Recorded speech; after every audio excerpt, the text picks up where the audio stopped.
L'interview d'actualité, Julia, vous recevez ce matin Samy Nouri pour un témoignage fort. Il publie La machine à coudre chez Robert Laffont. Bonjour Samy Nouri, merci Bonjour. d'être avec nous ce matin. Dans ce livre, vous retracez votre parcours exceptionnel de la dictature à la haute couture, de votre fuite de l'Afghanistan il y a quelques années jusqu'au podium en tant que créateur de mode.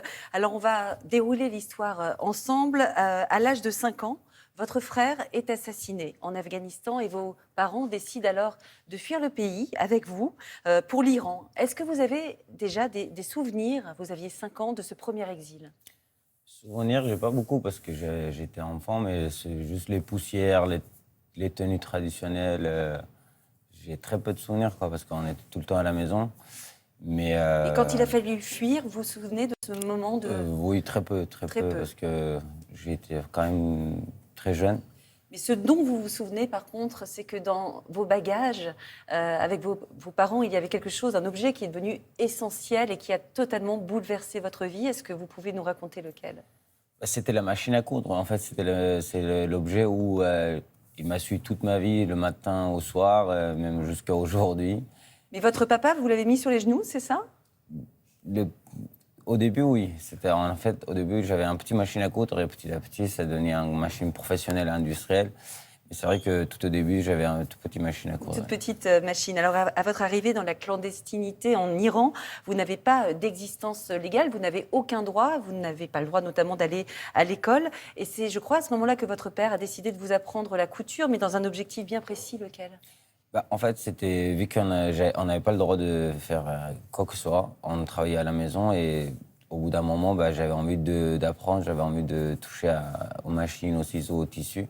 Et petit à petit, ça devenait une passion et c'était mon travail, quoi. Et c'est devenu une passion et je crois une source de revenus aussi, parce qu'il Aussi. s'agissait d'économiser pour votre voyage, celui qui était très important pour votre famille, c'est-à-dire l'Europe et plus précisément la France. Mais le voyage qui s'est déroulé ne s'est pas déroulé comme prévu, justement. Est-ce que vous pouvez nous raconter ? En fait, c'était plus de travail, plus en gagner. Et je ne savais pas ce qu'il pensait mon père. C'est lui, en fait, qui pensait à tout ça. Mais c'est vrai que nous, on a décidé de quitter l'Iran parce que mon père, il voulait qu'on vit normale, comme tout le monde. Avec des droits. Avec des droits, il a avec des décidé que ce libertés. serait la France. Et en fait, quand on est parti, on n'avait pas décidé forcément dans quel pays où y aller, mais c'était d'aller dans un pays où on peut vivre normal, quoi. Et qu'est-ce qui s'est passé finalement, à l'arrivée en France ? À l'arrivée, en fait, on était en Turquie. Le passeur, il ne pouvait pas faire passer tout le monde ensemble. Il fallait séparer la famille. Et dans le but de se rejoindre une semaine après. Et finalement, je ne sais pas pourquoi, c'était moi que je devrais partir en premier. Et quand je suis parti avec lui, je suis arrivé à Tours. Et lui, il a reçu, je pense, l'argent. Et finalement, il m'a abandonné à Tours. Donc vous vous êtes et mes parents retrouvés à étaient Tours. abandonnés aussi. Vous étiez sans vos parents Ouais. parents étaient en Turquie, vous aviez 14 ans, vous étiez à Tours, sur un quai de gare, vous n'aviez pas de téléphone portable, pas d'argent. J'avais que 20 € dans la poche avec mes papiers afghans. Comment vous avez fait ? J'avais rien fait, j'étais dans la rue, je marchais à gauche à droite tant que à un moment donné, j'étais obligé d'aller voir les polices parce que... Et ce sont les services sociaux qui se sont Après, j'étais placé en occupés de foyer, vous. services sociaux, etc. Je crois que c'est grâce à Facebook également que vous avez retrouvé votre maman. Combien de temps après Un votre an et arrivée ? demi après, j'ai reçu un message sur les réseaux sociaux parce que moi, je ne connaissais pas les réseaux sociaux ni le Facebook et tout. C'est l'éducateur de foyer qui m'avait créé. Et en fait, j'avais reçu un message comme quoi ton père il s'appelle ça, ta mère s'appelle ça. Et finalement, on est rentré en contact et j'avais retrouvé ma mère et ma soeur grâce à Facebook. Quasiment 2 ans après votre arrivée en France. Et là, vous êtes allé à l'école et puis c'est un tournant qui se passe dans votre vie et c'est une robe qui va changer à tout jamais votre existence. La voici, on la voit, cette robe, c'est une robe papillon, on l'appelle comme ça, qui a permis de gagner un concours grâce auquel vous avez eu le droit d'être en contrat d'alternance dans les ateliers de Jean-Paul Gaultier à Paris. C'est vraiment cette machine à coudre qui vous a amené jusqu'à cette rencontre. Ça a été vraiment un tournant de rentrer dans ces ateliers de mode. C'était quand même... En fait, moi, au début, je ne connaissais pas. J'entendais beaucoup parler des maisons haute couture, des noms... c'est très connu, etc. Mais finalement, j'ai postulé. J'ai réussi à rentrer chez Galliano, après chez Jean-Paul Gaultier. Combien de lettres de motivation avez-vous envoyées ? J'avais envoyé 70 lettres de motivation avec des suivis et j'avais reçu une réponse positive chez Galliano. En fait, Même eux, ils m'ont appelé en disant « Mais comment ça se fait, vous avez 17 ans et que vous avez déjà 10 ans d'expérience ?» Il fallait que j'explique tout. L'histoire de la machine à coudre et de votre fuite de l'Afghanistan, C'est l'Iran ça. et ensuite la France. L'accomplissement, c'est ce premier défilé haute couture dans un château Renaissance, comme on va le voir sur la vidéo. Je crois même que vous êtes allé également au Festival de Cannes. Quels sont vos projets actuellement? Vous avez quel âge?